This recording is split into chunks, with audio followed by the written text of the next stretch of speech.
চোটের কারণে 1 বছরের বেশি সময় খেলার বাইরে ছিলেন ইবাদত হোসেন। হাঁটুর জটিল অস্ত্রোপচার ও দীর্ঘ পুনর্বাসন প্রক্রিয়ার পর কয়েক সপ্তাহ ধরে বোলিংয়ে ফিরছেন তিনি। যদিও শতভাগ দিয়ে বোলিং ফেরার আগে ইবাদতকে আরও কিছুদিন অপেক্ষা করতে হবে। তবে বাংলাদেশের আসন্ন ভারত সফরে দলের সঙ্গে থাকবেন ইবাদত। জাতীয় দলের কোচ, ফিজিও ও ট্রেনারের নিবিড় পর্যবেক্ষণে থাকতে ইবাদতকে দলের সঙ্গে রাখা হবে। আজ মিরপুর শেরেবাংলা স্টেডিয়ামে সাংবাদিকদের একথা জানান ইবাদত নিজেই। চোটের বর্তমান অবস্থা জানতে গিয়ে তিনি বলেন, আমাকে ফিজিও, ট্রেনার ও ফাস্ট বোলিং কোচ যে প্রোগ্রাম দিয়েছেন সেটি ফলো করছি। এখনও 100% সামর্থ্য দিয়ে বোলিং করার অনুমতি দেয়নি। আমি 70-80% এরকম কাছাকাছি সামর্থ্যে কাজ করছি। আমাকে হয়তো ভারত সফরে দলের সঙ্গে নেওয়া হবে। সেখানে বোলিং সাপোর্টটা পাবো, ডাক্তার, ফিজিও, ট্রেনার সব সাপোর্টই পাবো।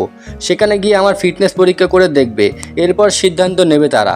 দ্রুত উন্নতি হলে ভারতের ম্যাচ খেলে ফেলতে পারেন ইবাদত হোসেন। তা না হলে আগামী 15 অক্টোবর শুরু হতে যাওয়া জাতীয় ক্রিকেট লিগ দিয়ে প্রতিদ্বন্দ্বিতাপূর্ণ ক্রিকেটে ফিরবেন তিনি।